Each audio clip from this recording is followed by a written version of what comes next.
so we can try to keep on our schedule and have our next featured speaker introduced.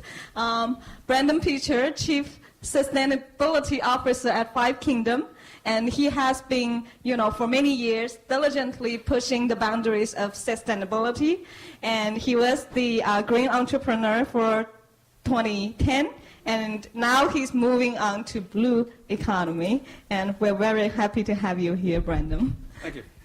Yeah, I will switch you. Everybody hear me okay? If I start talking too fast, just tell me to slow down. But I do thank you for having me at Purdue again. I gave my first lecture on sustainability at Purdue University probably 12 years ago. And some of those students have gone on to do some pretty good things. One of them is now in charge of solar energy for General Electric. Another one is getting the first PhD from Yale University in industrial symbiosis. So I like to think Purdue did a good job raising them, and I kind of got them over the hump, right? So anyway, so I state here, humanity cannot expect the Earth to produce more. We must do more with what the Earth produces. What I mean by that is, the Earth's carrying capacity is already at its kind of limits, So we must learn to be more innovative and creative with the resources we have and stop throwing away about 90% of our resources. Because today, when we spend $1 in the United States, about 80 to 90% of that dollar goes towards waste, whether that's packaging or inefficient lighting or whatever that may be. And we wonder why we're in this kind of economic problem we're in. So I'll kind of move quickly through that. Again, who am I? You don't have to worry too much. I'm XERI certified. I'll get into that in a minute. I've been trained in most of the lead sustainability initiatives from cradle to cradle to biomimicry to natural step. I've done lead buildings. I've done these type of things. Did over 400 workshops around the world, including Yale, MIT, Royal Academy of Sciences in Sweden, Tokyo, United Nations University, and I do not have a degree. All right, so here we go. What is XERI? XERI stands for Zero Emissions Research and Initiatives. We are beyond zero waste. That we have to go beyond that and beyond zero landfill. We were founded in 1994 at the United Nations University by my mentor, Gunter Pauli, who I'll show you a little bit more about him in a minute. And we're a network of thousands of scientists, entrepreneurs, and activists around the world. Today, we probably have projects in around 60 countries showcasing how to achieve zero emissions. This is my mentor. He built the first ecological factory in the world. This is in Belgium in 1992 for Ecover. Grass roofs, all reused materials, very nice on the inside, sunlight. You have the wetlands, water filtration systems, and all that. What he found, though, was even though he built one of the best factories in the world and built a product called Ecover, which is a natural detergent, which is a non-toxic detergent to clean our clothes and things like that, and he was very competitive. He found he was still depleting the habitat of the orangutan in Borneo because they were using palm oil to use instead of using the toxic chemicals. And so he quit Ecover at that point when he realized all he was doing was less bad. He wasn't really doing good. And so if we really get to sustainability, we must do good. We have to stop doing less bad, right? And what I mean by that, I'll go through some projects and explain. But what we look at this as zero emissions going to, and I'm not going to go through this, but the bottom one, number 3, is really a new economic model capable of offering the best at cheaper prices, able to increase productivity while creating jobs, successful in generating more cash flow as a whole rather than the sum of the individual businesses, and reduce the risk of innovation while introducing breakthrough technologies. That's what we need to move towards if we want to achieve sustainability in the industry. I'll get into some projects. This is a project that we did for Subway. This is their 5th green building in the world, and only one made out of 100% reused material on the exterior from buildings that were deconstructed in the state of Indiana. Move through this pretty quickly, just showing we used a brownfield where a building had burned. We didn't use a greenfield site here. Here's the building, 100% reused material, again, on the exterior except for the lights and maybe the signage. But the only fast food restaurant we know in the world to be built out of 100% reused exterior structural material. Insides, we use daylight harvesting, so when the sunlight comes in south-facing, we no longer have to use the lights, so no more electricity consumption for that. It's very important if we can do that. Why use lights when you don't need it? Why pay for wasted energy? This was something that was very innovative in this project that I wasn't sure. Again, back to I probably had some of the beer from your bottles that night when I came up with this idea. I wanted to have the community or the customer get involved in the sustainability initiatives. So we have a real-time power usage monitor, so we monitor all the electricity usage of the building. So when you order a sandwich, if they have to use the microwave, you can see in real time that bump. So the customer knows what that is. That also translates into the carbon footprint at the coal plant, so they know what your carbon emissions are when you make a sandwich at Subway. Right? I didn't realize this was very innovative. This got cover of front page magazines and all that stuff because you're getting people involved in it. Energy recovery ventilators for HVAC systems, simple, save about 7 to 10% on energy. This is not a new technology, just mixes outdoor fresh air with already heated or cooled air. Toilets, low flow, down for number 1, up for number 2. You have to label that so people know what's going on. These type of things. Very simple technologies, again, tankless hot water heaters. So not a whole lot of innovation in those type of things. This is where I really enjoy doing the most, is when you get nature and people back involved in the projects, right? In our community, we have combined sewer overflows. And so in this case, we chose not to connect to the sewer system for the stormwater, okay? And so we had the school here, which was the most poverty-stricken school in our county. We brought about 40 students in. We planted 3,000 native plants to deal with the stormwater on site. So we're bringing biodiversity back into Subway's business. And now I'm working with corporate Subway. This model they want to take globally.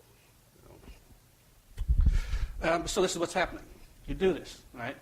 You do a good deed, and this is the first year of life. Biodiversity comes back. You're bringing back the species, treating its water. But if you don't control the whole chain of management, I say no good deed goes unpunished, and it ends up like this, right? The first year, because what happens is the people who manage these subways, this is the largest subway owner in the state of Indiana, they just go in and do all their winterizing. So they didn't realize they didn't need to do that here.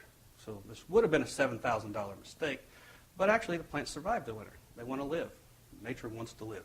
It's a good thing. So anyways, that's the first subway. Now, define sustainability a little bit. Sustainable society is one that satisfies needs without diminishing the prospects of future generations. This is the basic definition I was trained on when I got into sustainability. Well, what you find out is it's lacking, right? This only includes human beings in the definition. Human beings don't sustain the planet. Nature does. And so we need to design communities in a manner that our ways of life, technologies, and institutions honor, support, and cooperate with nature's inherent ability to sustain life. That's what we need to move towards, and that's what we're working on.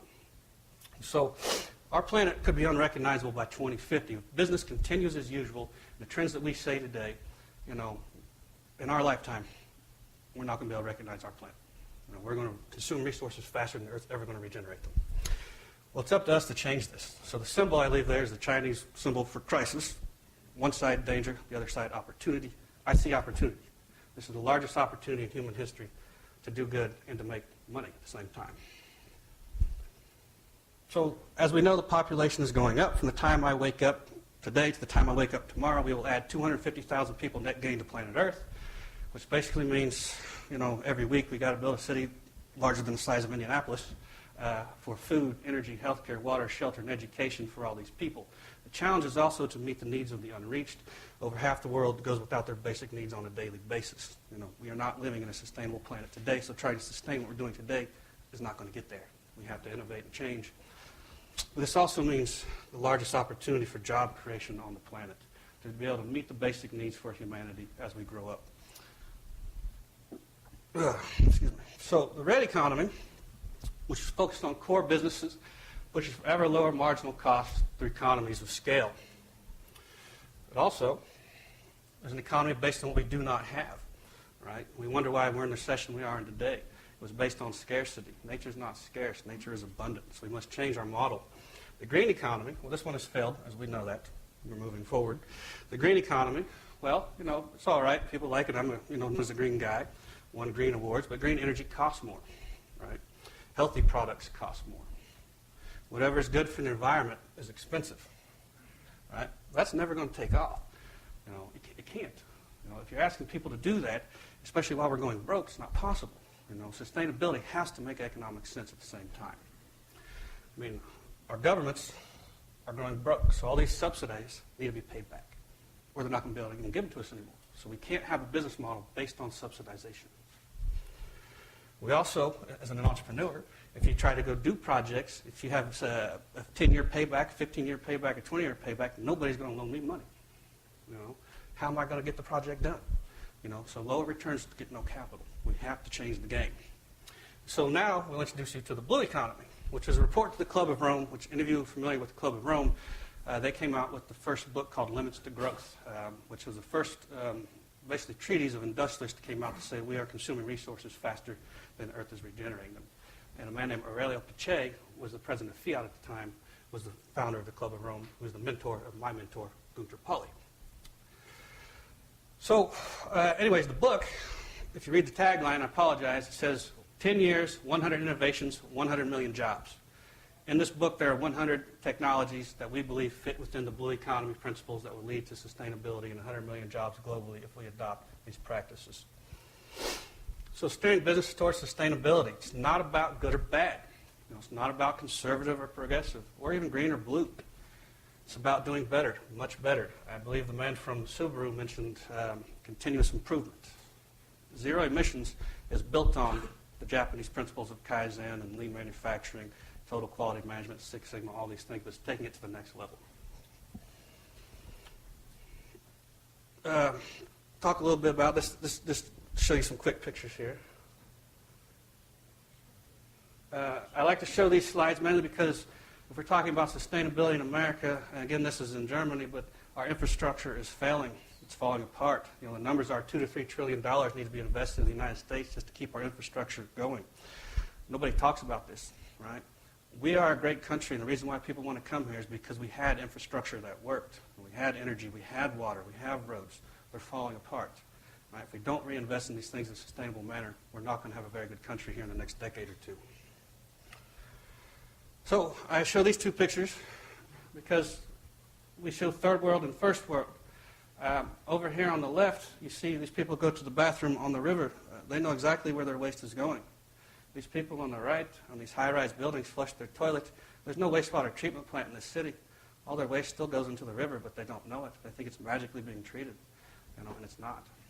So we've got to change these systems. So I show this picture here.